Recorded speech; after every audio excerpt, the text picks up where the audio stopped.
uma grande pesquisa, estou muito curioso para fazer a leitura. A gente não pedir desculpa que eu não vou poder ficar para o debate, vou deixar as questões simples, inclusive. Eu achei muito interessante algumas colocações, professor. Gostaria de, primeiro, seria uma espécie de problematização de método. Né? Você foca, né, na questão da noção de formação social, muito interessante para poder trabalhar com geografia, economia política. Mas, e mais à frente, né, na sua fala, tu estabeleceu uma polêmica, né, colocou aqui a questão para a gente, dizendo, bom, o mercado é anterior ao capitalismo. Então, o capitalismo e o socialismo têm que se aproveitar muito do mercado. Então, o socialismo, enquanto uma sociedade que nós aspiramos ou queremos, produz transformações, mudanças, tem que trabalhar com o mercado. Eu perguntaria o seguinte, como é que você resolveria, não sei se isso é um problema, mas como você colocaria dentro dessa sua reflexão, aquela diferenciaçãozinha que nos traz ao mesários, inclusive, né? Capital é diferente de capitalismo. Quando a gente fala de capital, a gente está falando de uma relação social. Então, quando a gente fala de mercado na tua concepção, a gente está falando de quê? A noção de capital aí, o capital enquanto relação social, é possível, via essa estrada ou esse caminho de construção do socialismo, esse socialismo chinês, superar essa relação que substancia o capital, ou superar o capital por essa via? Não sei, uma questão mais... tem uma questão que eu achei muito interessante também, que eu realmente... não vou encontrar. Como é que você vê essa discussão hoje, que o Mercadante defendeu a tese dele há 2 ou 3 anos, lá na Unicamp, e lançou a ideia lá do Aloysio Mercadante, né, do neodesenvolvimentismo, né, no Brasil, que a gente está vivendo e tal. Era saber qual é a tua opinião, como é que você vê isso, né? Se é possível ver dessa forma. Giovanni Alves está lançando um livro agora, né, sobre o neodesenvolvimentismo, viu, professor? O Giovanni, né? Então, como é que você vê esse debate hoje do desenvolvimentismo? Eu não vou fazer aqui algumas reflexões baseadas num debate que eu assisti hoje antes de vir para cá, principalmente sobre o tema chinês. O tema, claro, nos interessa, mas eu não sou especialista em China, mas eu vou fazer aqui algumas reflexões. Primeira diferença, algumas falas, algumas ideias que eu notei do debate na Span TV. Quem assiste esse canal Span TV do Irã, em espanhol? Quem não assiste, assistam, que é interessante. Então, ele diz que, por exemplo, que uma das falas é que a diferença entre Mao Tse-tung e Deng Xiaoping é que o Mao Tse-tung é o revolucionário que fez a revolução, que é o mais político, e o Deng Xiaoping é o pragmático, né? Os dois se complementariam nessa contradição, um pragmático, né? E o outro, o revolucionário, o idealista que fez a revolução, né? E que existiu uma disputa entre os dois, né? Há uma visão de que o Deng Xiaoping já é uma consequência da degenerescência do Partido Comunista da China, né? O Deng defendendo o enriquecimento, enriquecei-vos, e naturalmente o Mao era contra isso, né? Enriquecei-vos, né? Então já é uma consequência da degenerescência do Partido Comunista da China, e nessa visão de um dos debatedores, o PC da China é um partido comunista de não comunistas, né? O que predomina no PC da China, o núcleo do PC da China são neoliberais, né? É o partido neoliberal com o nome de comunista, mas é o partido dos capitalistas chineses, né? Essa é uma visão. A outra visão é que há um surgimento de uma classe média chinesa, né? Pode ser a partir do campo, não sei, mas o surgimento de uma classe média. Essa classe média chinesa tem um peso muito grande hoje dentro do partido, como o próprio empresariado, né? Chinês tem um peso dentro do partido. Então é uma contradição muito grande, né? Quer dizer, toda a minha formação é que empresário, proprietário de dono, de proprietário, né, de empresas, né, meios de produção, não pode ser de um partido comunista, né? Como a pequena burguesia, né, tem que ser dividida pelos comunistas. Já aprendi isso em toda a minha formação. A pequena burguesia nós temos que dividir, está lá no manifesto. Dividir a pequena burguesia, e conversa nenhuma com o monopólio nem com o capitalista. Meus processos é a minha formação, né? Então não admito que um partido comunista tenha empresários e tenha uma pequena burguesia que tenha um peso determinante nisso. Então não é mal um partido comunista, é um partido dos capitalistas chineses, né? Outra questão é a questão da expansão, a disputa hoje entre China, né, e o imperialismo europeu e norte-americano em relação aos recursos naturais do mundo. Até que ponto isso vai ter consequências na África e na América Latina. Né, se há uma disputa. E não é disputa, pode dizer, mas a China está investindo na Venezuela, está investindo, vai construir um canal na Nicarágua, entendeu? Está investindo no Equador. Até que ponto isso, né, no longo prazo, não significa uma derrota, né, para os povos da América Latina? Né?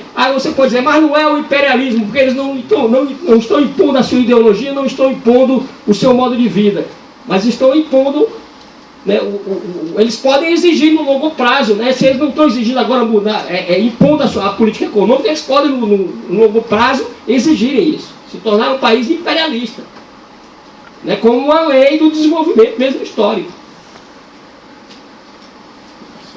Rafael, depois especialmente.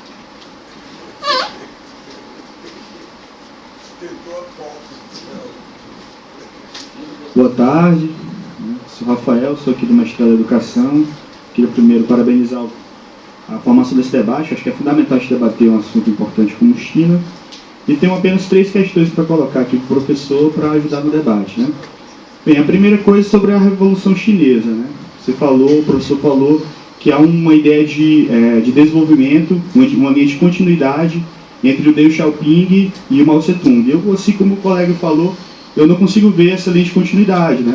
O Charles Baterheim, no livro sobre a Revolução Cultural Chinesa, ele vai justamente colocar o debate como o Mao Tse-tung, quando vai trabalhar com as relações de produção, priorizou, ao contrário, por exemplo, da União Soviética, que destruiu as relações camponesas, né? Ele vai priorizar o trabalho com as comunas rurais, ele vai tentar descentralizar o processo de produção econômica, fazendo que os trabalhadores tivessem poder de voto nas empresas, nas indústrias, né? Fazendo um trabalho em que os trabalhadores tivessem poder de controle sobre as fábricas e tudo mais.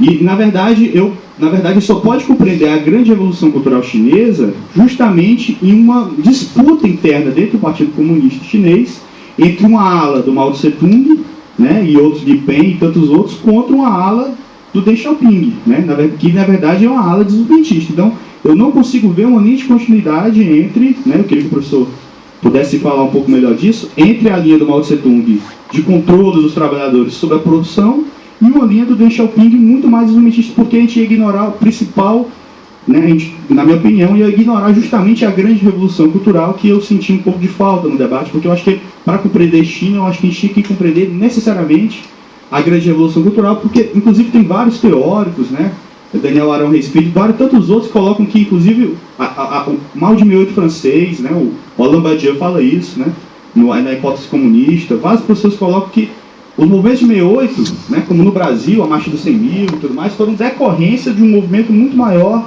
que aconteceu na China. Bom, essa é a primeira coisa.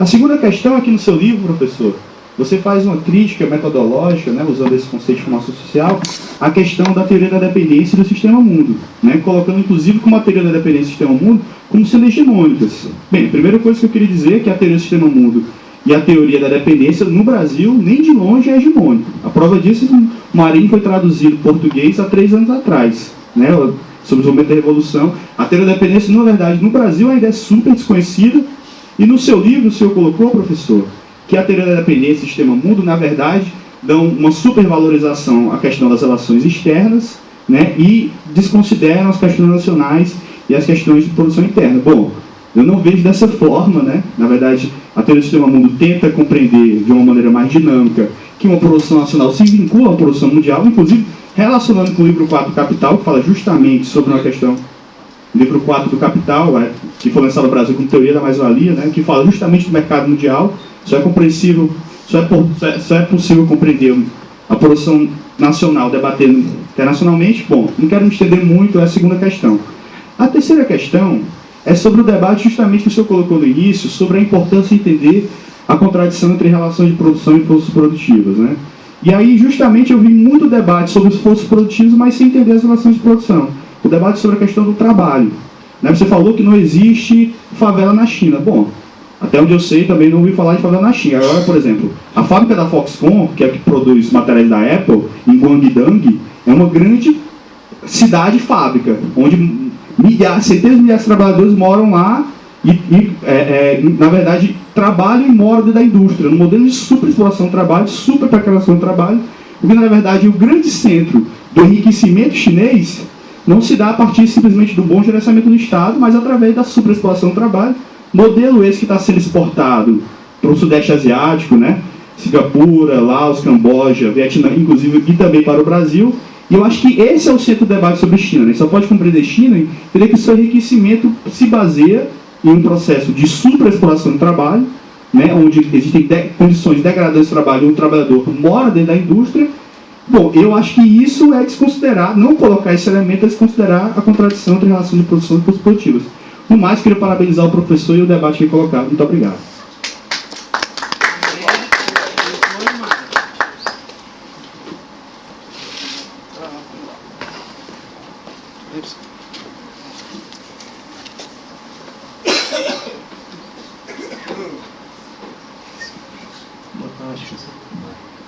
Pergunta de economista, tá? Aliás, algumas provocações. Primeiro vai a pergunta, depois as provocações, tá? Eu queria que você fizesse uma diferenciação entre o que seria essa inserção ativa da China na economia mundial e a inserção passiva do Brasil, digamos assim, né? Como é que você diferencia essas duas? Como essas economias se integram, digamos assim, na economia mundial? As provocações têm a ver principalmente com a análise que você faz da China em relação à economia mundial. Por exemplo, você faz algumas citações considerando que são coisas positivas, digamos assim, né? Primeiro, você fala da América Latina e diz que tem um crescimento significativo dos investimentos chineses na América Latina. Isso é um fato, né? Porque o Brasil hoje recebe bastante investimentos da China. Isso pode ser positivo do ponto de vista da formação do produto capital, você inclusive insiste nessa questão, mas, por outro lado, a gente vai analisar qualitativamente esses fluxos de capitais, a gente percebe que grande parte está vinculada a uma base primária, né? E a lógica econômica aí é exatamente o de utilizar esses países como em forma de ampliar a oferta, digamos assim, de matérias-primas, principalmente commodities metálicas e agrícolas, para o desenvolvimento chinês, né? Agora, eu não sei até que ponto a consolidação de uma base primária na América Latina é positivo para esses países, certo? Então, se por um lado a formação bruta de capital é importante, os investimentos, por outro lado, a consolidação de uma base primária eu não vejo como uma coisa positiva, né? Tanto nos países que tradicionalmente têm o setor primário como dominante, como inclusive no caso do Brasil, que passa por um processo de reprimarização da pauta exportadora, e a China joga um papel importante, porque grande parte das exportações do Brasil são direcionadas para esse país.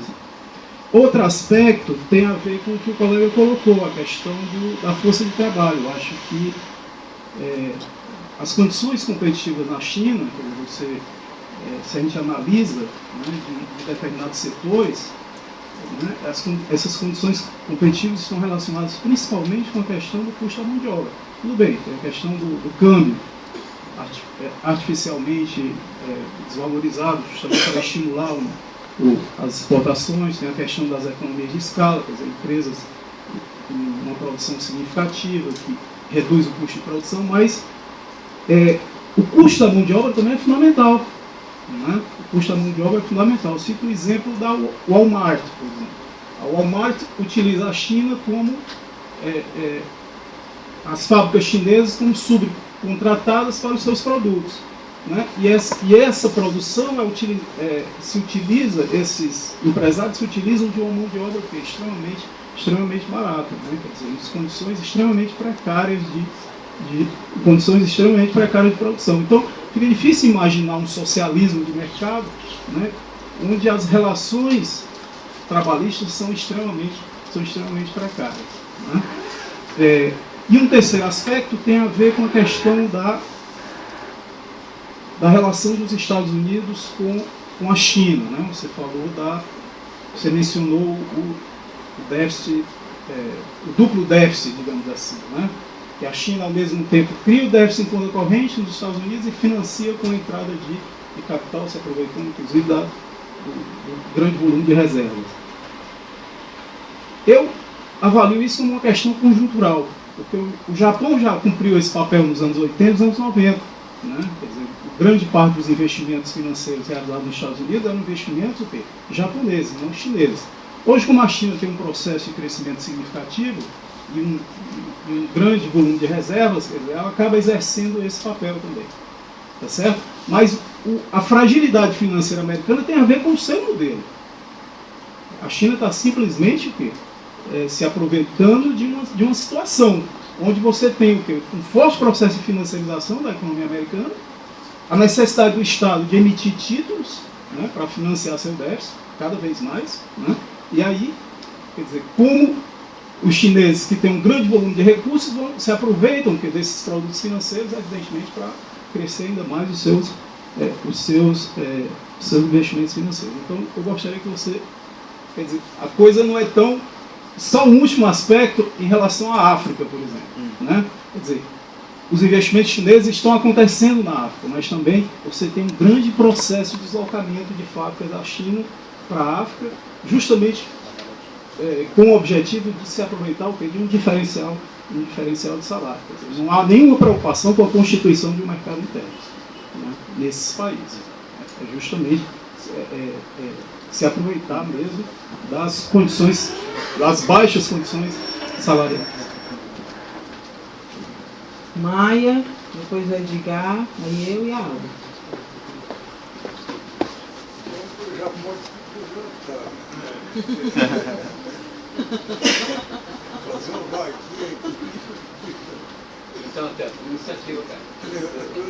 Boa tarde a todos. Quero parabenizar o Elias pela exposição que ele fez, a professora Alba pela iniciativa. Bom, eu queria fazer algumas colocações, depois uma pergunta ao Elias. Primeiro, analisando o processo revolucionário da China, em 49, e o que foi a China, todo o processo, e a partir da luz do marxismo, é possível questionar se o caráter da Revolução Chinesa de 49 foi socialista, ou se não foi uma revolução camponesa de base democrática e nacional. Se você pegar a frase do Mao Tse-tung, quando ele toma o poder na Praça Celestial, a primeira frase do Mao Tse-tung é muito emblemática. Ele diz: a China não está mais à venda. Então, a Revolução 49, ela também dá início a um processo de construção de um país, enquanto unidade nacional. Porque se não fosse a Revolução de 49, a China estaria hoje fatiada em muitas províncias que seriam países. Então, questiona-se se a China, do ponto de vista do desenvolvimento das forças produtivas, estaria pronta, e óbvio que não estaria, para uma revolução de caráter socialista, embora chefiada por um partido político vinculado à Terceira Internacional, um partido comunista. Esse é o primeiro ponto. O segundo, até que ponto, do ponto de vista do enriquecimento e do surgimento da nova classe capitalista na China, você também não tem um direcionamento para uma economia capitalista plena. E aí eu faço uma diferença entre o que seria um processo de desenvolvimento nacional chinês, que tem se mostrado correto, e o rumo para o socialismo. E aí me parece contraditório. Né? Quer dizer, a China não estaria se direcionando de forma planejada e soberana para uma economia capitalista de mercado, ao contrário da União Soviética, que sofreu um desmonte, quase. Quer dizer, essa opção, eu li uma nota do Partido Comunista Chinês sobre a existência de trabalho de crianças no site resistir.info. Uma denúncia e depois o partido respondeu. E eles veem todas essas transformações na indústria e incentiva a iniciativa privada como um recuo no processo revolucionário. A nota é muito clara. É uma espécie de NEP, é uma nova economia política na China que é encarada pelo Partido Comunista Chinês como um recuo, não como algo virtuoso.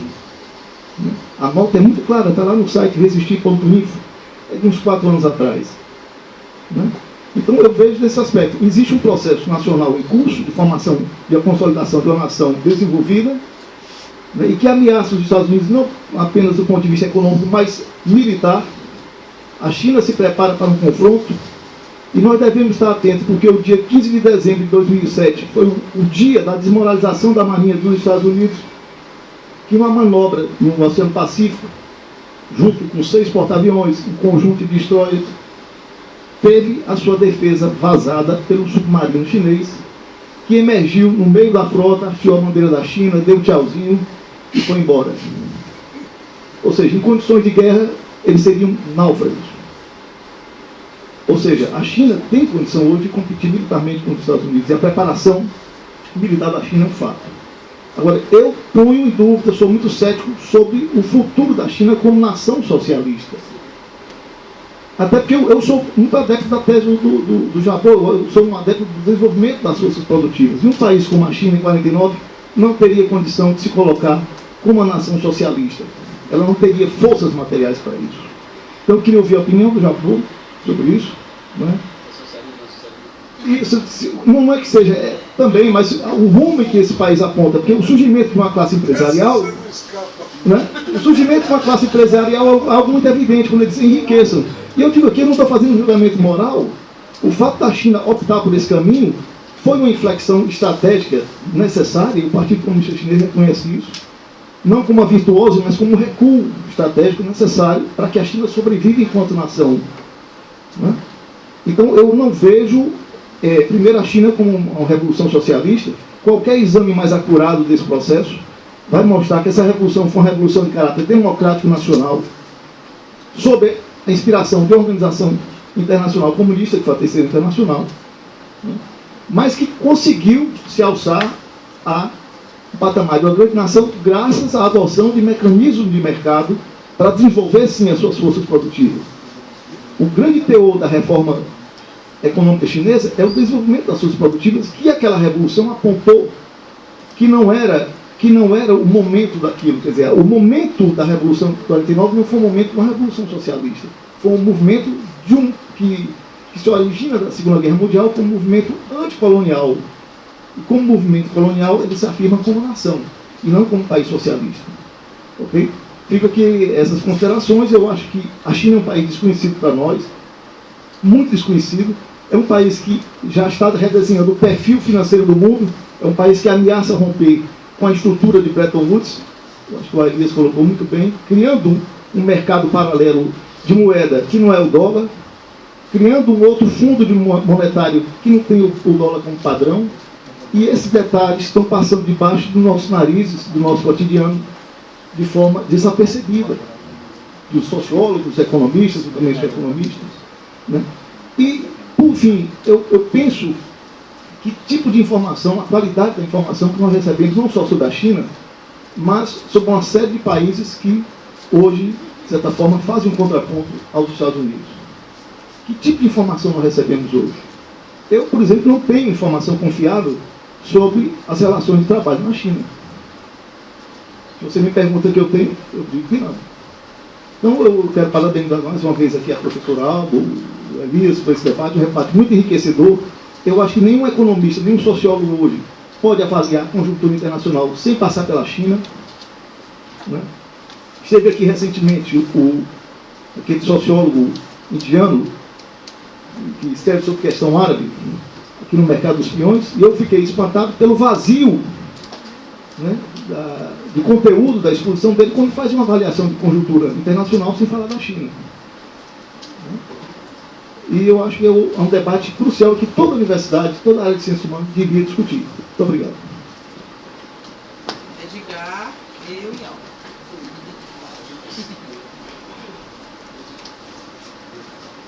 Boa tarde, obrigado pelo espaço. Sempre que ouço falar do socialismo, saio apaixonado e me dá vontade de ser socialista na hora. Então é incrível como sempre isso acontece. Tem um lado muito belo, o socialismo, os seus falantes, e muitas das vezes acabam deixando escapar os lados não tão belos. Vou começar dos lados belos fazendo questões em relação a ele, depois questões e críticas aos lados não muito apresentados. A primeira questão, logo no início da sua fala, disse que olhando para o socialismo, a China ainda se encontra por aqui. Então tem uma longa trajetória.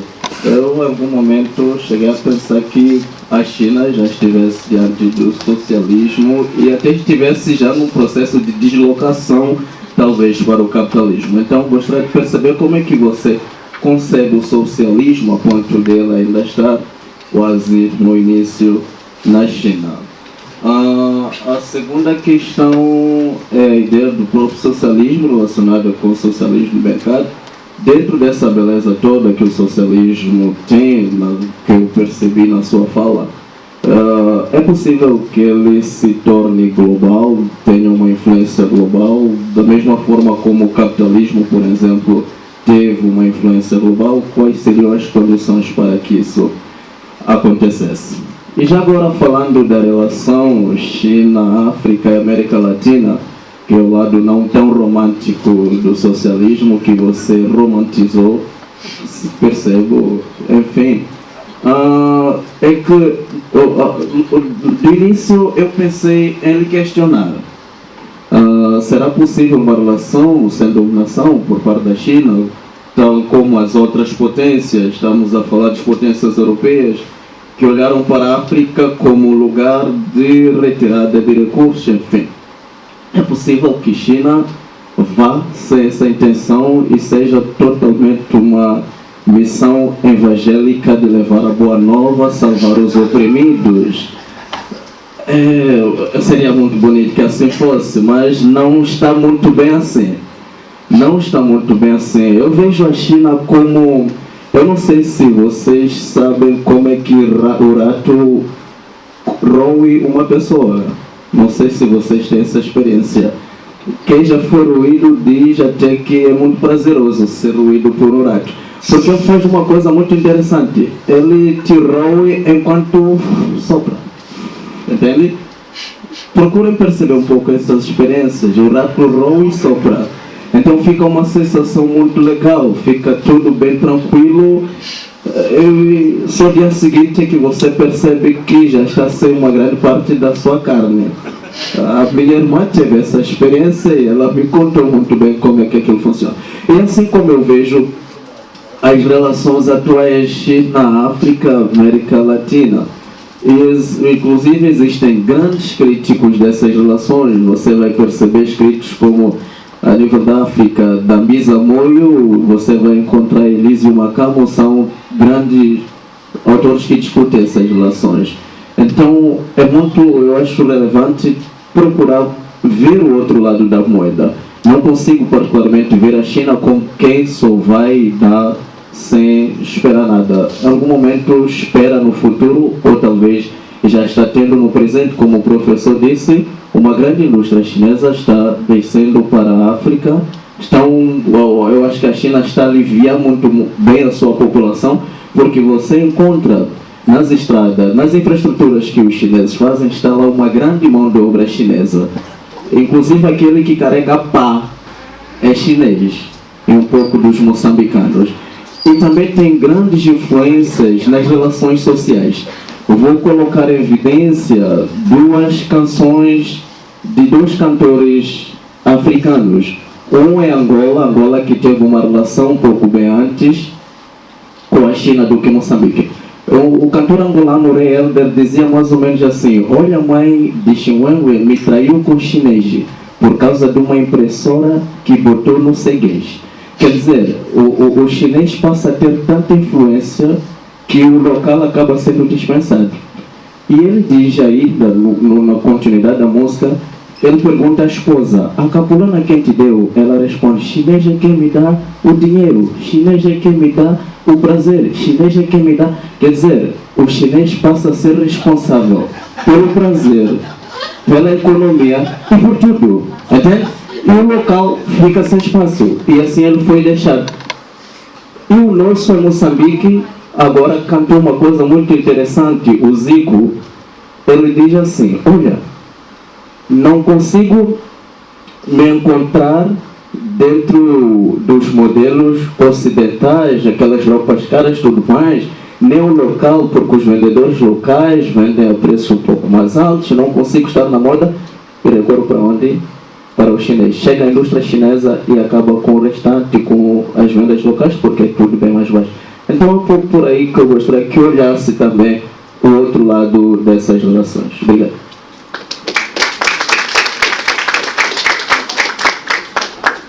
Ele volta, Alba. Ele volta. Bem, boa tarde.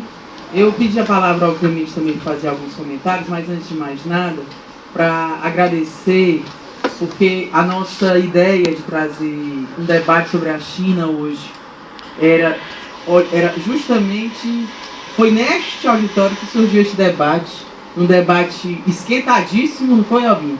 Que nós tivemos aqui até 9 horas da noite, acho que é mais ou menos o horário que vai terminar isso daqui, 9 horas da noite, num seminário de pós-doutoramento de uma companheira nossa da Universidade Estadual do Rio de Janeiro, Alba Tereza, que também escolheu as terras alencarinas para fazer o seu estágio de pós-doutoramento. E aí, era impossível falar sobre as questões do capital no século XXI, não foi isso, Rafael? Era impossível nós conversarmos e dialogarmos dentro da academia a respeito dessa conjuntura tão volátil que nós estamos vivendo, do que tudo que é sólido, mais uma vez e mais do que nunca, se desmancha do ar, sem falar da boa e velha China. Nós não teríamos como atravessar este rio, porque a gente sente essa disciplina. O doutorado é uma cachoeira, né? É um negócio, é uma turbulência. E a disciplina ela está sendo esse grande rio caudaloso, com muitos debates, com extremas divergências, que eu quero ressaltar aqui. O quanto a nossa turma é heterogênea, o quanto a nossa turma vê a militância e enxerga a política de lugares diferentes, de partidos diferentes, de movimentos diferentes, e nós estamos conseguindo construir um debate deste nível na Universidade Federal do Ceará pelas mãos da professora Alba Filho. Eu acho que isso é uma coisa para se registrar. Não é loas, não é demagogia, não é rasgação de seda, não é nada disso. Na verdade, é justamente compreender que nós, enquanto intelectuais, como eu, pelo menos, uma propensa pensadora, né? Todo mundo hoje é pensador, né? Então, uma propensa pensadora, compreender que a necessidade de nós encontrarmos lugares onde nós possamos aflorar debates que não isolem ou não passem por cima dos debates atuais, mais pontualizados e mais concentrados, por exemplo, nas ciências sociais aqui no estado do Ceará. Nós temos 4 cursos, este daqui é o mais antigo das ciências sociais aqui do Ceará. Nós temos 4 cursos em todo o estado. Mas, na verdade, recentralizar determinadas questões que, ao passo das últimas décadas, foram sendo deslocadas. E nós, parece que nós somos a turma dos dinossauros. Às vezes, quem está lá matriculado no capitalismo, socialismo, democracia, né, é o vale-me Deus. Que diabo é que este povo está discutindo numa disciplina como essa, onde, na verdade, o que está posto hoje não é isto. O que está posto hoje, companheiros, não é debater a China. Infelizmente, o que está posto hoje não é debater as grandes questões e as metamorfoses do capital no século XXI. A forma como ele vai aflorando, desaflorando, nascendo, renascendo, se modificando ao longo desse nosso recentíssimo século XXI. Eu me senti extremamente instigada. Acho que a fala do Elias, ela é... Me desculpem os que discordaram, eu concordo em maioria. Eu concordo em maioria não por adesismo, mas eu concordo, não é pelo aspecto de aderir ao que foi falado, mas o aspecto de dizer, vamos colocar este elemento, porque este elemento não nos chega. Esta fala não nos chega. Né, professor Américo? Nós sabemos que essas questões não nos chegam. E a grande sacada nossa foi dizer o quê? Não, nós vamos ter divergências, nós vamos fazer um debate complexo, nós vamos aprofundar as questões, mas nós não vamos estar pautados pelas informações não muito seguras da grande mídia internacional. A Alba disse aqui nesse auditório, nós precisamos fazer um debate sobre a China sem os clichês.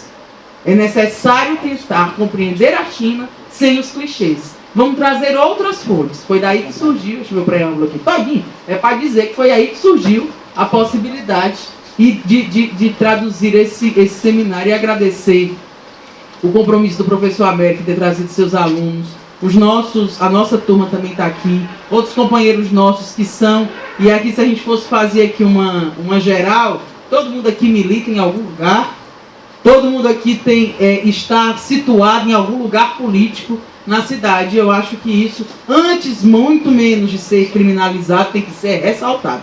Nunca criminalizado, mas ressaltado. E para fazer exatamente a pergunta, eu queria interpelar o Elias sobre algumas questões que já foram colocadas aqui, mas essa relação entre as forças produtivas, as relações de trabalho, a divisão social do trabalho, que você pudesse, eu acho que talvez o centro das questões, eu não sei se eu estou enganada, mas o centro das colocações aqui gira muito em torno desta tríade de forças produtivas, relações de trabalho, a relação entre estrutura e superestrutura, a forma como essas questões todas vão constituindo uma grande nação, que já é uma grande nação, mas a maneira como esta grande nação vai se colocando para o mundo. A forma como o mundo vai enxergando a China. Né? Obviamente que não é uma coisa para este debate, mas talvez essa engenharia, digamos assim, essa engenharia mais teórica e metodológica das relações produtivas, das forças produtivas, das relações de produção, e aí eu acho que também, às vezes, tem um deslocamento muito para o debate das forças produtivas, ou um deslocamento muito para o debate das relações de produção, ou um debate que, ao meu ver, muitas vezes, quando a gente fala de democracia na China, a gente fala de um lugar mais estéril. Estéril no sentido assim de não ser fecundo. O que é democracia na China? Nós olhamos para a democracia da China com os olhos da democracia representativa, liberal nossa, que não deu conta, que nasce no Ocidente e morre no próprio Ocidente, como o próprio Elias coloca. Nós estamos lendo uma criatura chamada Ellen Woods, que eu estou louco que chegue o dia 6 de junho para acabar lá. Porque ela está levando o resto de juízo que eu tinha. O resto de juízo que eu tinha, ela está levando. Porque ela vai, inclusive, Ellen Woods. Maximus Woods. Entendeu? Capitalismo contra a democracia. Democracia versus contra capitalismo. Né? Então, assim, ela vai resgatar todas essas questões. São duas grandes partes do livro. E a gente não consegue. Não é que não consiga, né? A questão não é essa. A questão é porque dá trabalho demais. Dá trabalho demais, não é não, Levi? Dá trabalho demais, certo? Então, essas questões, e aí eu queria colocar para o debate justamente isso, assim. As organizações, como são as organizações democráticas na China? Porque parece que a China é só essa coisa, é tudo ditadura, é tudo paredão, é tudo conservadorismo, é tudo superexploração. Tirando deste tudo aí, né, que é veiculado diariamente, como é que são essas organizações? Como é que o povo se organiza? O Elias falou uma coisa que me deixou impressionado. Eu lá sabia que a China tinha 600 milhões de camponeses. Metade da população chinesa é de camponês. Eu lá tinha essa coisa de dizer, na China o pau come. O camponês não leva desaforo para casa. Então, que organizações são essas? Né? Quais são as organizações políticas do povo chinês? Para a gente não ficar olhando assim, na China tem associação ou não tem associação? Na China tem sindicato ou não tem sindicato? Para não ficar esse debate maniqueísta, do que tem, do que não tem, do que pode, não é essa a questão. É como aquela expressão histórica, e aí eu concordo com você, em aprofundar as questões relacionadas à formação social, a chamar a atenção das ciências humanas no resgate, não vai escorrer de bombeiro, mas no nosso diálogo com a história. Estudar a China não é estudar o Brasil com a chegada das tropas portuguesas há 500 anos atrás. Estudar a China, estudar o matriarcado chinês. Olhem só, né?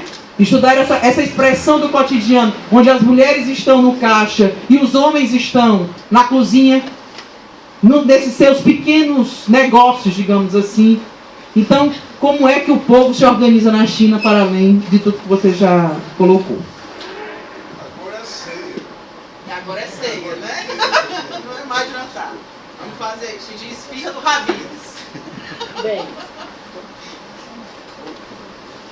de início eu quero dizer que o debate ele não termina e nós não temos nenhuma expectativa de que o Elias vai dar conta de toda essa agenda de debate. Esse debate vai continuar e, inclusive, nós vamos continuar com essa temática da China. Eu acho que você nos fez uma excelente provocação, mas em cima dessa provocação nós temos muitas reflexões. Eu pensava aqui, enquanto as pessoas falavam, né, eu pensava em fazer um debate nosso daqui a um mês, alguma coisa desse tipo, convidar. Aí parece que nossa vida agora tem toda. No meio da nossa vida tem a Copa, né? No meio da, tem que ser antes, depois da Copa, ou antes ou depois, ou no meio da Copa. Enfim, nós fazemos um debate de novo, retomando a China em debate, onde as suas colocações estarão presentes, mas eu acho que nós podíamos fazer uma grande mesa. E eu falava aqui com a Nájila, porque eu não conhecia o professor Maia, você é professor de que departamento? Não é professor, mas eu acho que um grande estudioso. Teríamos o Américo, o Maia, o rapaz de Moçambique, o Edgar, enfim, podemos ter muitos de nós aqui discutindo e colocando questões. Né? Eu acho que tem muitas coisas para a gente pensar. Eu acho que o debate vai continuar. Isso é apenas uma provocação. Agora, evidentemente, que para discutir a China, nós estamos, com aquilo que o professor Maia também colocou, nós temos uma dificuldade central do ponto de vista metodológico, que é o desconhecimento, né, da própria realidade chinesa, do que é o Oriente, do que é a China, do que é essa civilização milenar de 5.000 anos, enfim, eu acho que é uma questão metodológica. E aí, eu quero começar minha ponderação a partir de onde realmente o Elias colocou, a questão mesmo metodológica. Porque a gente coloca muito nos nossos debates que o que é fundamental dentro do marxismo é o método marxiano. Que nós temos que encarnar esse método. E a partir daí você não pode tomar o marxismo, a teoria marxista, como uma teoria pronta e acabada. É uma teoria em construção. Ela está em construção, porque novas determinações históricas, nós temos que repensar os nossos conceitos, as nossas categorias, né, dentro desse processo infinito da própria história. Né? Isso aí é claro. Então, nós quando você começou a apresentar a sua fala, que você faz algumas considerações metodológicas, você disse que trabalha com a ideia de processo histórico. Né? E aí isso é muito interessante, porque quando a gente fala do capitalismo na China, a gente se sente muitas vezes sem um chão da história. O que é mesmo capitalismo na China? O que é mesmo a China? E aí vem toda a história do Oriente. E você nos deu assim, muitos elementos, desde a geografia, né, a questão da cultura, o pensamento cultural, como é que a própria forma de organização da sociedade, a grande expressão da população camponesa, né, que nos leva a muitas ponderações sobre isso. Né? Enfim, a posição hoje geopolítica da China, ela ocupa uma posição estratégica. Se você pensar a crise do capital, crise estrutural do capital que nós estamos vivendo, que atinge os centros de dominação, né, do mundo ocidental, atinge a Europa, atinge os Estados Unidos. Então, e a China parece que a coisa está bombando na China em termos de capitalismo. Né? E aí você vem e diz, não, o que nós temos é um socialismo de mercado. E aí eu queria colocar algumas questões. Evidentemente que o marxismo, né, e eu falo do pensamento marxiano, ele foi feito a partir do Ocidente. Na Inglaterra, Ocidente, né, e a nossa pergunta é, então, o marxismo, em toda a sua vertente, em toda a sua riqueza conceitual, categorial, ele ilumina para a gente pensar a China. A China, afinal de contas, no meu modo de ver, eu acho que nós teríamos que, tomando toda a construção conceitual marxista, como é que ela nos ajuda, nos ilumina para ver esse país, que é um grande enigma. Bem, e aí eu vejo que se você toma a contradição, você toma a construção marxiana, existe uma contradição fundamental. É a contradição capital-trabalho. Então vamos analisar a China dentro de uma referencial marxista, e você em muitos momentos se referiu a Marx, a Lenin. Eu estou entendendo que você está trabalhando dentro de um referencial marxista, marxiano, né, marxista. Então, se assim o é, então nós temos uma contradição de fundo, que é a contradição capital-trabalho. E a gente tem, por princípio, que o capital é uma relação, e que essa relação se efetiva a partir da exploração do trabalho. Então eu senti falta, de fato, na sua fala, eu estava esperando um momento que você entrasse com a discussão do processo de trabalho. Porque nós não podemos pensar em nenhuma hipótese do capital se a gente não pensa nessa relação capital-trabalho. Porque o capital não é uma coisa, o capital não é dinheiro, o capital é uma relação social. Então, e a gente sabe que esse capital hoje tem uma lógica de expansão que é incontrolável. Aí eu vou buscar umas aves que me iluminam. Que é incontrolável a lógica de expansão do capital. Ela não tem controle. Então, e isso tem um rebatimento, uma precariedade estrutural do trabalho. Então, como é que é o trabalho na China? Eu não consegui perceber. Né? Você diz, os camponeses, eles vão... Aí você diz, o Estado tem um papel preponderante. Né? E aí, isso caberia dentro da atualização categorial marxiana por Mesaros, quando ele diz que o sistema sociometabólico do capital tem 3 vetores: capital, trabalho e Estado. Né? Então, tudo bem. Mas aí nós poderíamos perguntar, dentro dessa lógica de expansão do capital, há uma precariedade estrutural do trabalho. Você diz, o camponês, o Estado oferece financiamentos e eles podem ficar ricos e tal, mas a grande contingente de trabalhadores, como é que vive a classe trabalhadora na China? Como é que vive? Dentro dessas novas redefinições da própria China. E eu tendo muito a pensar, como o professor Maia, que você tem um capitalismo chinês, um capitalismo que está tomando uma nova configuração. Inclusive o Zizek, que é um dos grandes marxistas contemporâneos, ele chega a dizer que é um capitalismo, é uma forma de capitalismo que desafia determinados paradigmas. Você não tem um casamento entre democracia e capitalismo na China. Né? Democracia, primeiro, nos termos ocidentais. Enfim, e aí eu fico me perguntando, eu senti muita falta na sua exposição, eu acho que algumas falas deixaram isso claro, da relação capital-trabalho. Senão, como é que a gente pode pensar? E eu penso o socialismo, para mim o socialismo é um processo em que você supera a lógica do capital desse trabalho alienado. Então eu não posso abdicar disso, senão não penso marxianamente. Né? E eu pensando marxianamente, eu quero uma sociedade para além do capital, como diz Mesaros. Para mim isso é socialismo. Agora, talvez o que a China está encontrando para confrontar com o imperialismo é um caminho de um capitalismo de outro tipo, de um capitalismo que tem, enfim, com outro modelo, o modelo chinês. Mas eu acho que dizer que isso é socialismo, eu tenho dúvidas. Eu tenho muitas dúvidas, isso me interpela, isso me inquieta. O tempo inteiro eu fiquei me mexendo na cadeira enquanto você falava, e eu ia ficando assim preocupada. Eu digo, e aí, como é? Que história é essa? Eu acho que a gente tem, porque você disse, socialismo para mim é quando você supera essa coisa da relação campo-cidade. Não, eu não acho que isso seja socialismo. Socialismo para mim é quando você supera a lógica do capital. E aí Mesaros faz uma diferença fundamental entre capital e capitalismo. Você pode ter capitalismo,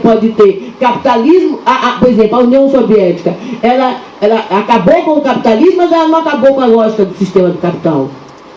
A questão do trabalho alienado e tudo mais. Então, voltou isso na sua fala. Acho que a sua fala trouxe muitos elementos que nos fazem pensar, que me fazem refletir, né? O que população é essa, onde você tem um matriarcado, onde você tem uma forte população camponesa, onde você tem um pessoal que trabalha, que tem uma lógica de Confúcio, que tem toda uma tradição milenar, e que a revolução cultural é feita por Mao Tse Tung. O que significou a revolução cultural dentro da civilização milenar chinesa? O que significou isso? Né? Enfim, alguns dizem inclusive que a Revolução Cultural de Mao, ela quebrou muitas vamos dizer assim, das bases milenares culturais. Enfim, eu não sei, eu não tenho elementos suficientes para fazer, mas eu tenho elementos que me permitem questionar. Eu não chamaria isso de socialismo de mercado. Eu acho que é uma configuração capitalista chinesa. Eu acho que é muito mais um capitalismo que se afirma e que confronta com as instituições, FMI, Banco Mundial, que coloca outros parâmetros, outros paradigmas, que inclusive desafia. Por isso que eu quando fiz o convite para esse debate, eu dizia, vamos lá, para que nós tenhamos uma tarde fecunda e que a gente possa desvendar alguma das expressões do enigma do capital, como diz o David Haber. Então, e que nós estamos muito interessados, nessa disciplina nós estamos perseguindo isso.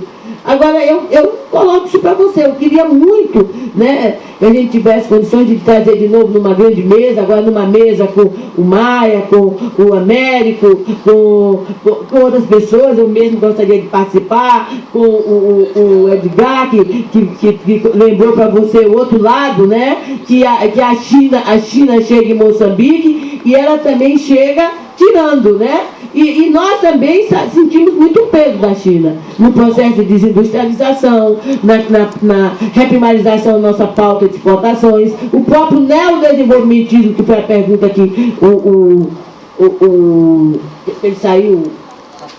Não foi Rafael, foi o Davi colocou e saiu. Esse neodesenvolvimentismo brasileiro tem muito a ver, inclusive com a relação que o Brasil mantém com a própria China, né? Enfim, eu acho que temos muitas questões na mesa. E nós não temos a pretensão de que você vai nos esgotar, porque a gente tem a ideia de que nós não precisamos de respostas acabadas. Nós antes precisamos construir questões fortes, questões que nos permitam pensar, que nos permitam avançar na nossa problematização.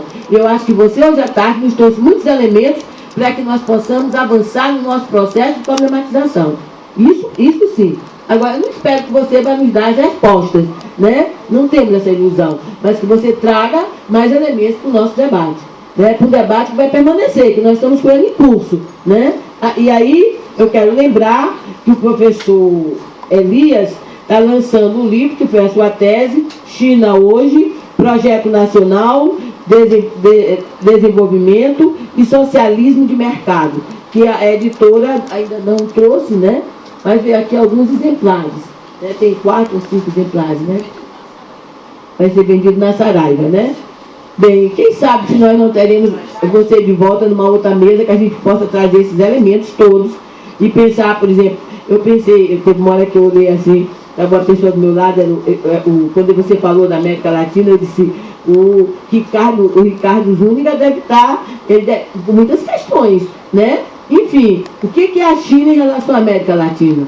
Evidentemente que nós fizemos o último seminário nosso da RUPAL. A RUPAL é a rede de professores que investigam a América Latina, da qual nós fazemos parte, Américo, Ricardo, Alves, eu, Rafael, fazemos parte da RUPAL. Então, essa RUPAL, nós fizemos um grande debate sobre o subimperialismo brasileiro. Nós fizemos um debate, nosso último grande seminário foi o subimperialismo brasileiro.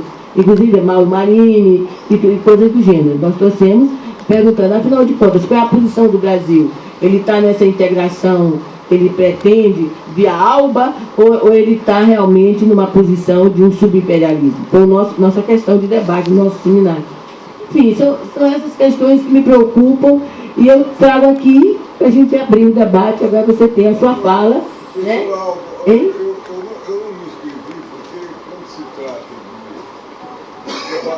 China. Não, eu falo rápido.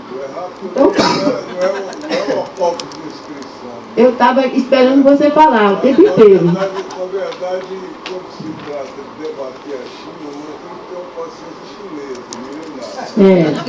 Então, além desse volume imenso de questões, tá certo? Porque o Maria disse que eu cheguei já brigando com ele.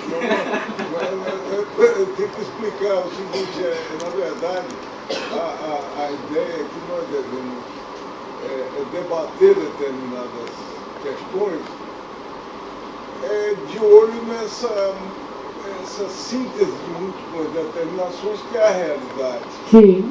Em 2001, estava um dirigente, alto dirigente do Partido Comunista Chinês, lá no Rio de Janeiro, do Rio Centro, e perguntei a ele como é que ele se colocava diante da questão da bipolaridade, né?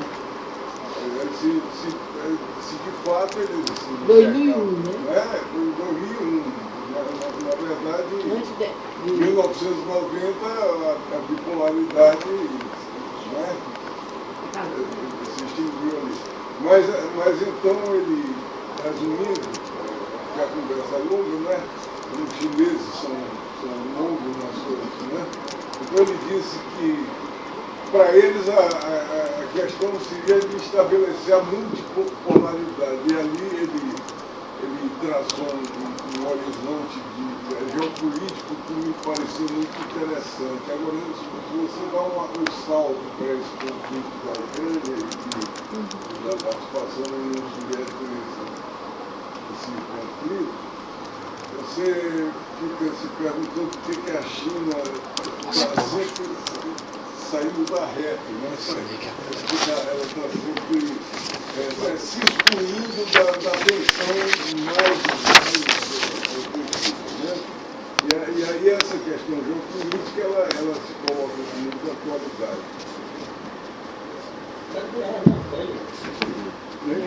Eu acho só que realmente essas múltiplas determinações, eu acho inclusive que eu acho que metodologicamente nós temos que metodologicamente, então essa síntese de múltiplas determinações pressupõe que a gente discuta economia, política, cultura, né, enfim, que a gente veja essa totalidade, né?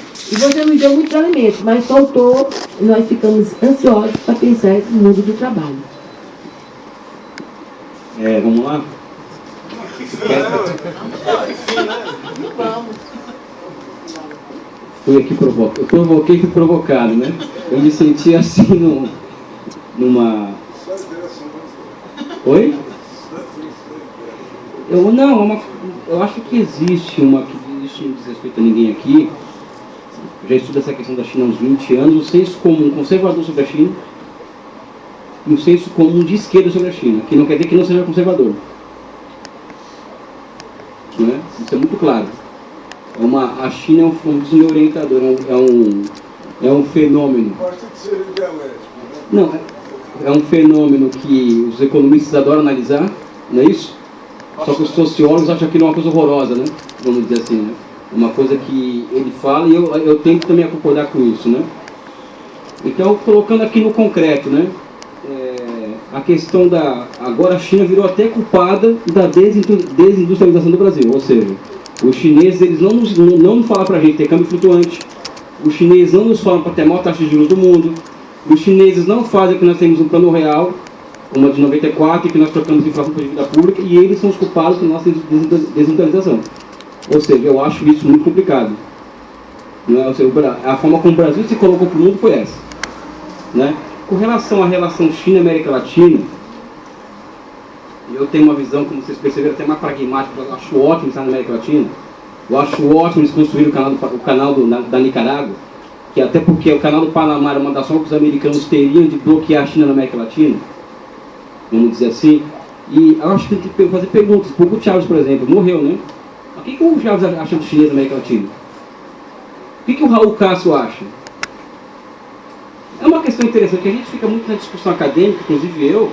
O que essas pessoas, o que o Raul Castro acha dos chineses na América Latina? Na época que eu estava lá era arroz. Sim, mas não, é interessante perguntar. O que o Evo Morales acha?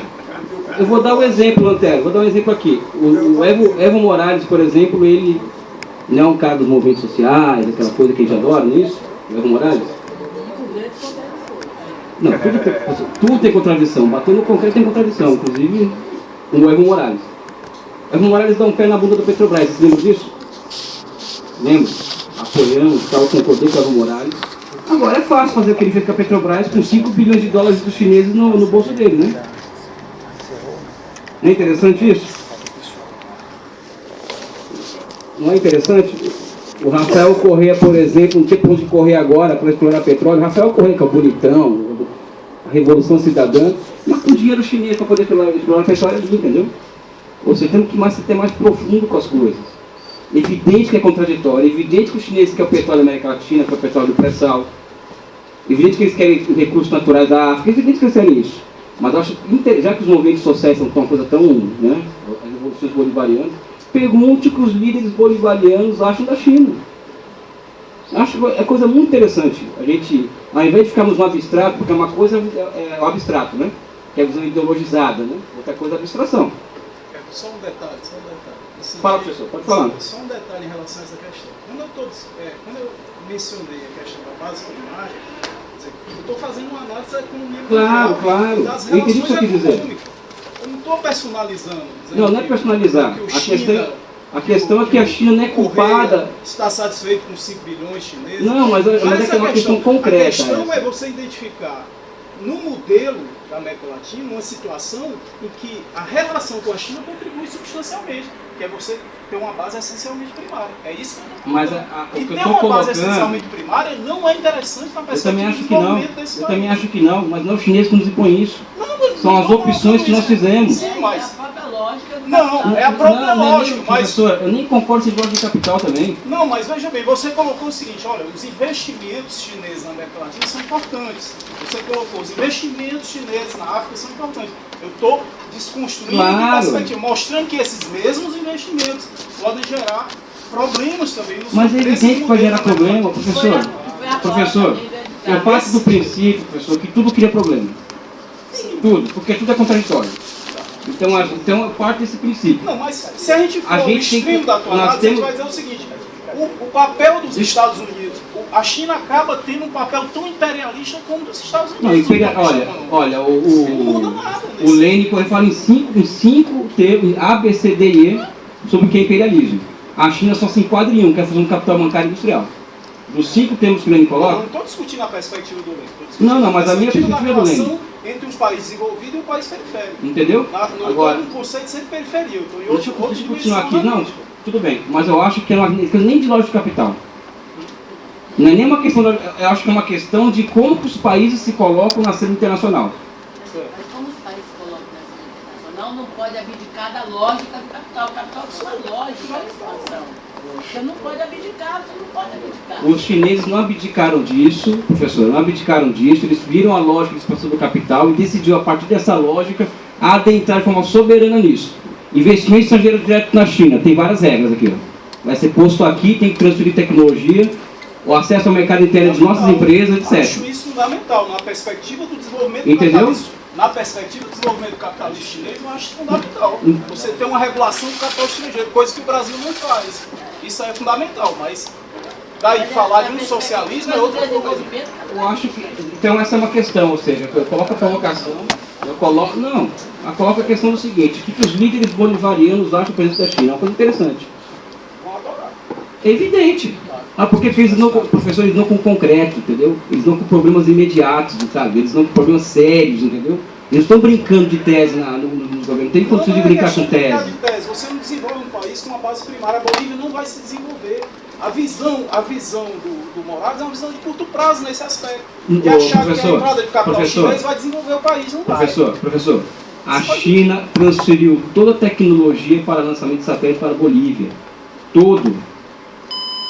A Bolívia tem condições de construir satélites Deixa eu terminar aqui a apresentação, então. Construir refinaria. A Bolívia tem tecnologia para construir refinaria. Desculpe Não, mas eu acho que esse debate. porque é extremamente... você estimula esse tipo de reação.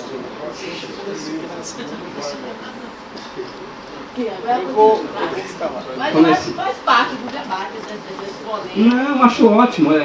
Não vejo, mas eu acho que é interessante ver, sair do campo da tese, às vezes, e do abstrato, que é a visão ideológica, de que é uma visão do processo histórico ideológico, e ver que esses líderes bolivarianos acham, por exemplo. A gente acha o movimento social o máximo, não é isso? É o governo dos movimentos sociais. O que eles acham da China? É interessante. O que eles preferem lá dentro? A China ou os Estados Unidos? Essa é uma... né? Olha, a Sônia fala em pobreza na China onde? A Sônia não está mais aqui, mas você vê pobreza tudo que é canto na China.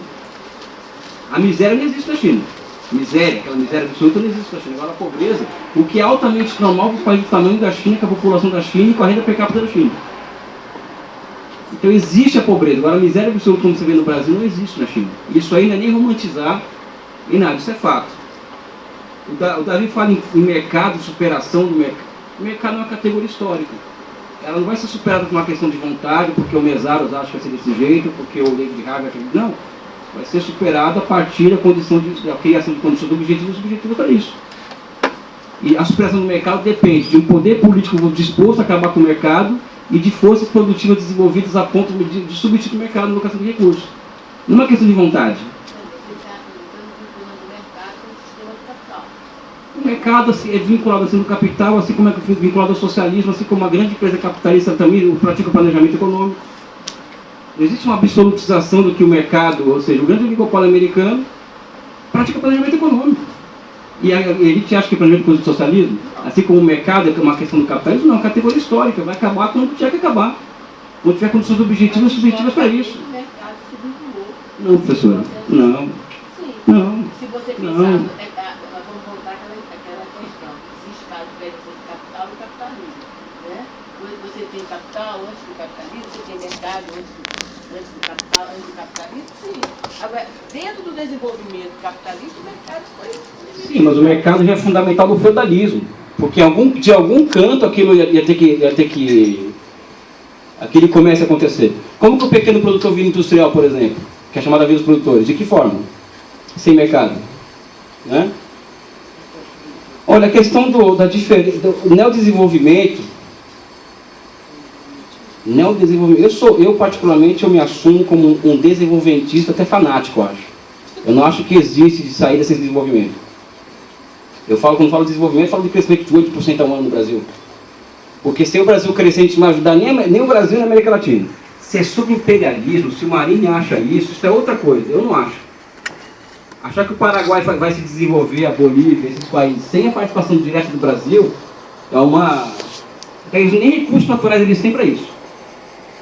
Vamos dizer assim. Então, acho que se a gente quer falar em integração sul-americana, por exemplo, temos que falar de um país que assinou 8% ao ano no Brasil. Como um país com indústria ferroviária, vamos dizer assim, altamente capacitada para poder fazer integração física, coisa que a gente não tem. Então a pessoa coloca a questão da desindustrialização do Brasil. Se o Brasil se desindustrializar, imagina o resto da América do Sul. Não, e é verdade mesmo, o Brasil entra por um processo de desindustrialização terrível, entendeu? Sabe? Isso, e nós vamos ajudar a América do Sul, do jeito que a gente está, se for pelo Rui Mauro Marinho e tal, esse pessoal, a gente não pode. Né?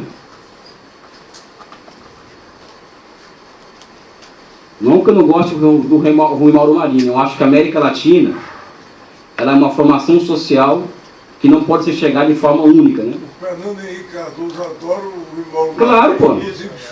É claro, é evidente que gosta. Evidente que gosta. Entendeu? Mas isso é uma ironia. Não é ironia. Não é ironia. Você pega, por exemplo... O Fernando Henrique Cardoso, ele simplesmente assimilou a obra do cara e converteu numa outra coisa. Não, deixa eu falar do Mao Tse Tung e do Deng Xiaoping aqui, ó. Davi, né? Eu coloquei a questão. Mal, eu acho que a gente tem que ver o processo histórico como eu coloco e ver continuidade de ruptura nisso. Achar que Deng Xiaoping a negação do Mao Tse Tung é... Alguém quer a negação. Não é você não. Estou falando de você. É porque no meio tem o Xu Enlai, né? Não tem Xu. Xu Enlai ele sempre quis ser o número 2, 3, 4, ele nunca quis disputar o poder. Não é? O Deng Xiaoping, eu coloco o seguinte, o Mao Tse Tung ele é um líder... Desculpa interromper, eu estou conversando aqui no ouvido. Pode continuar à vontade. O Mao Tse Tung é um líder camponês taoísta. Então ele é um cara ligado na anarquia, naquela coisa daquelas explosões camponesas. E então quando Deng Xiaoping é um confuciano. Ordem na casa. Eu acho que as duas coisas têm muito mais complementariedade do que diferença. Não existe negação dos objetivos centrados em 49. Por isso que quando o Maia fala que a Revolução Chinesa é uma revolução nacional, isso é verdade. Assim como a cubana é a Revolução Nacional. A Revolução Vietnamita não é socialista. Agora, por outro lado, por que, por exemplo, por que surge Lenin na Rússia e Mao Tse Tung na China? Obrigado, Maia. Porque Chiang Kai-shek não foi capaz de levar adiante o processo de desenvolvimento na China, a cumprir o papel da burguesia na China. A mesma coisa que o Kerensky na União Soviética, na Rússia, né? Eles não foram capazes de levar adiante o projeto deles, o projeto histórico deles. Quem tem que fazer... Aí é outra discussão, né? Porque ali deixa eu terminar meu raciocínio, Rafael, por favor. Vamos fazer uma coisa agora. Vamos deixar que ele conclua, né? Não, é uma questão até de elegância, entendeu? É uma questão de... A gente fala tanto de democracia, né, no nosso... A gente começa a falar... Não, você vai terminar a sua fala. Eu vou terminar daqui a pouco. Não, você pode continuar e falar o que você achar necessário. O socialismo, que eu estou querendo dizer, ela é a alternativa ao desenvolvimento para esses países que o capitalismo impediu. Quando o Mao Tse Tung diz somente o socialismo pode salvar a China, o que ele está querendo dizer com isso? Somente o socialismo pode ser capaz de desenvolver as forças produtivas na China. O programa da NEP, da China em 78, ele é o resgate do programa da nova democracia do Mao Tse Tung de 46 e 49. A bandeira chinesa não tem a bandeira, aquela estrela maior? Não tem? Aquela estrela maior é o Partido Comunista. As 4 estrelas é quem? Proletariado, camponeses, pequena burguesia e burguesia nacional. São as classes que compuseram a Revolução Chinesa. Ou seja, a perspectiva da burguesia nacional, da pequena burguesia na processo de revolução é muito clara na bandeira chinesa. E o Partido Comunista no meio. Então eu coloco essa questão de que o Deng Xiaoping é uma degeneração. Eu não acho. Eu acho que o Partido Comunista da China hoje, ele é um partido que se assemelha ao Kuomintang da época do Sun Yat-sen. O que é o Kuomintang do Sun Yat-sen? É um partido que vislumbra o socialismo, estrategicamente, e o comunismo, só que no imediato ele é um partido nacional. Nacional. O Partido Comunista da China hoje é um partido de caráter ideologicamente nacional. A perspectiva do socialismo e do comunismo é a longo prazo. No imediato ele tem que responder aos anseios nacionais. Tanto é que é muito comum nos sociólogos daquela época o seguinte, em 49, quem chegou ao poder em 49 foi o Partido da Nação. Então a gente tem que compreender como que o povo vê o Partido Comunista. O Mao Tse Tung não é o líder proletário para o povo chinês, é o Simão Bolívar deles, é o libertador nacional. Porque o homem, ele nasce homem da caverna, não é isso? Até ele virar o homem novo do Che Guevara, num longo processo. Aquele homem da caverna, primitivo, egoísta e tal. Então tem um longo processo até ele se tornar um homem novo, não é? Nesse meio termo, querido, ele se reconhece como um ser nacional, né? No caso é brasileiro, né? Então, se abstrairmos do nacional, querido, mas não tem condições de pensar em atuar na realidade. Eu acho que quem chega ao poder em Cuba é partido nacional, na China é partido nacional, etc, etc. É contraditório, só tem várias contradições, né?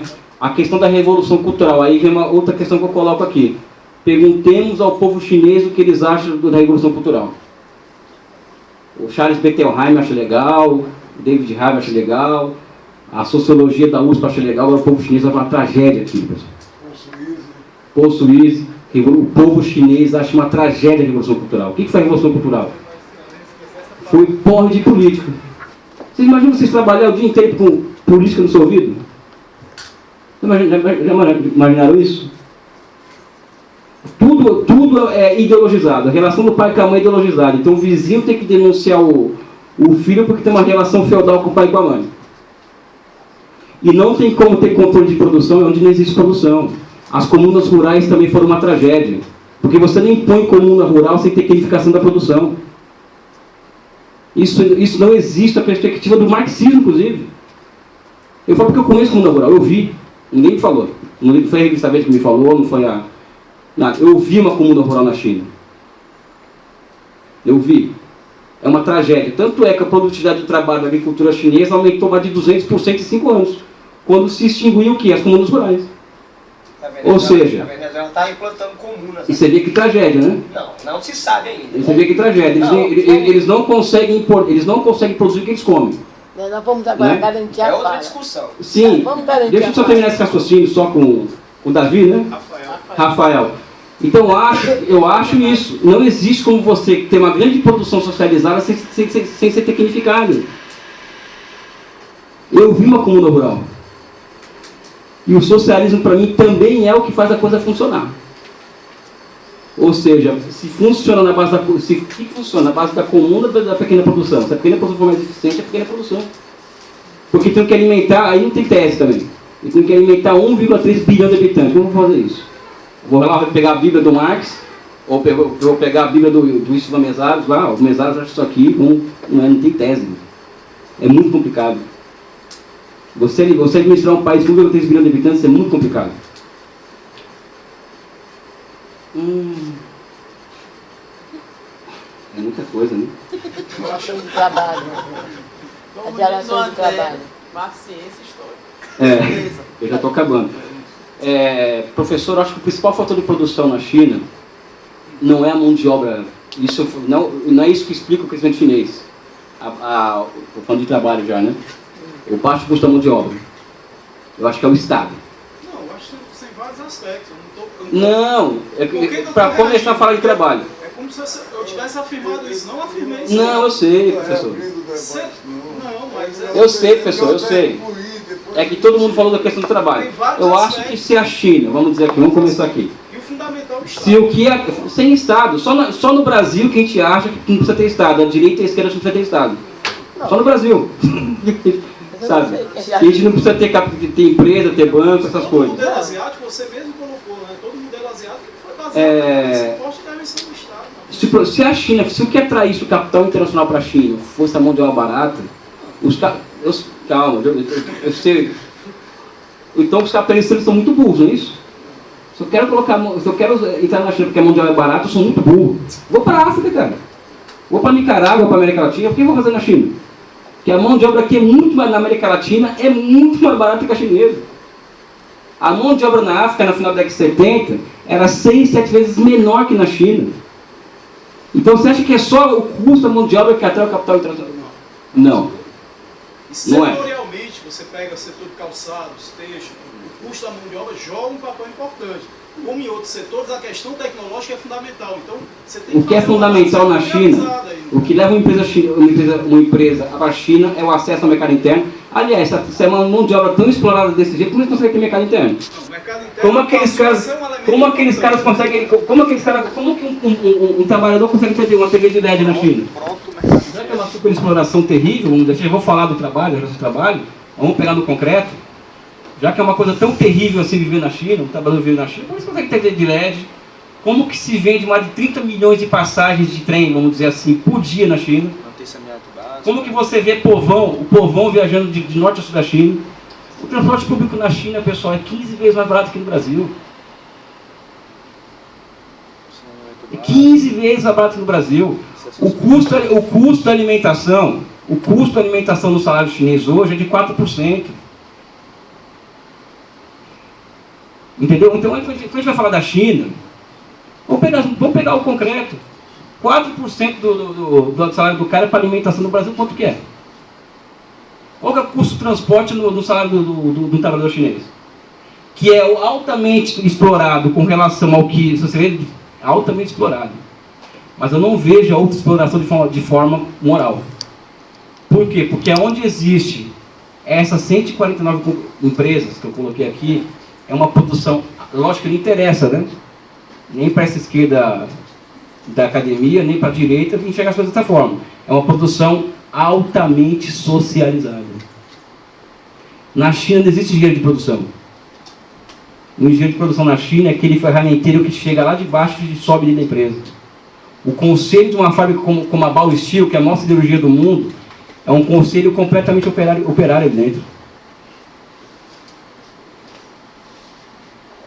Então, a produção é altamente socializada a nível de trabalho nessas empresas.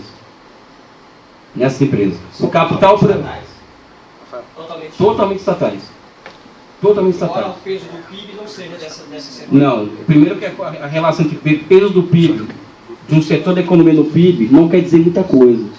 Quer dizer, o que é, onde que o Estado está presente? Aonde se produz os meios de produção. Máquina que produz máquina. É aí que determina. Por que a China não tem crise financeira em 30 anos? Porque o Estado controla os elementos estratégicos do processo de acumulação. Já que é um país capitalista, tinha que estar em crise, não tinha que estar em crise também? Não tinha que estar em crise, seu país capitalista? Não, professor, a crise é inerente ao capitalismo. Sem crise, o capitalismo não consegue se desenvolver. A questão do controle do capital financeiro, isso foi feito também no Canadá. Paciência, gente. O maior crescimento econômico do mundo tem que ter uma explicação para isso.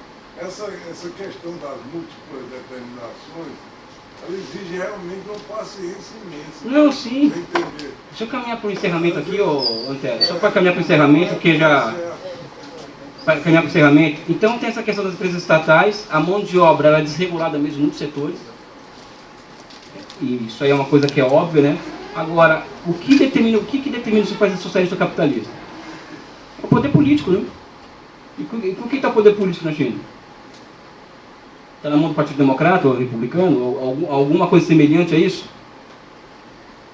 A propriedade da terra é de quem? É de um Estado comandado por quem? Pelo Partido Comunista. O solo urbano é controlado por quem? Pelo Estado controlado pelo Partido Comunista. A cor da bandeira é o quê? É vermelho.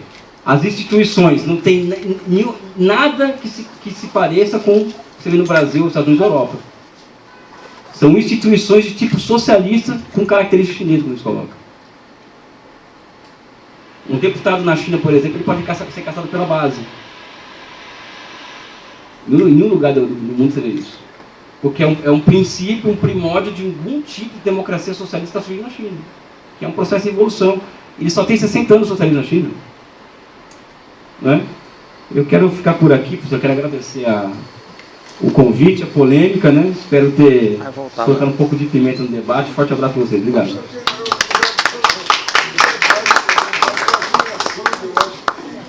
Vai continuar, não? Reabrir não, senhora só? Não tem tréplica, não. É só fazer uma simples ponderação. Quando a gente cita os autores e fala neles, não é que a gente os tome como dogmas. O nosso grande desafio é compreender e desvendar a realidade. A teoria, para nós, é um elemento para pensar, mas no confronto com a realidade. Tanto que eu concordo com você que o processo histórico, ele é decisivo. E a grande questão da China, para nós, o enigma chinês, porque nós precisamos de elementos empíricos, elementos de realidade que nos ajudem a pensar. Agora, como você mesmo disse, o ponto de partida é o abstrato. Você, dentro do método marxiano, do abstrato ao concreto, você tem a teoria não como dogma, mas a teoria confrontando com a realidade para ver até que ponto ela é fecunda, até que ponto ela dá conta. A minha pergunta é, todas as discussões marxianas que a gente faz, inclusive os marxistas contemporâneos, como é que essas categorias, como é que essa teoria iluminaria ou não, até que ponto a realidade da China, do Oriente, contraria essas teorias que estão postas, né? Eu só quero dizer que nós não estamos aqui tomando as teorias como dogmas, absolutamente. Teorias são elementos de pensar. Central, que é da contradição do capital e trabalho, que nós não conseguimos nem tocar aqui. Quer dizer, é um debate que se abre, não é um debate que se Nós temos clareza e nós agradecemos ao professor a sua disponibilidade de estar a tarde inteira conosco, de trazer os seus elementos, o seu livro, inclusive, está aqui, e dando-nos elementos, quando ele fala das cooperativas populares, né, da chinesa, quando ele fala do grande papel do Estado, enfim, agora nós podemos ter interpretações diferentes desses mesmos elementos. É uma questão... Enfim, mas a gente agradece muito a mediação da Nájila, que foi a Nájila que nos ajudou a chegar ao professor, né? E agradecemos, esperamos nos encontrar em outros debates. O debate, como eu falei, ele não está se esgotando aqui.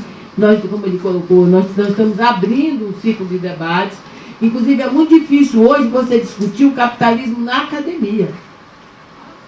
É uma das coisas mais difíceis nas ciências sociais hoje, você discutir o capitalismo, a crise do capital. É difícil. Então, nós conseguimos esse feito, estar aqui à tarde discutindo, isso é muito importante para nós, dentro da gente poder avançar no pensamento crítico. E eu considero que esse debate hoje à tarde foi um evento nessa perspectiva do pensamento crítico. A gente agradece.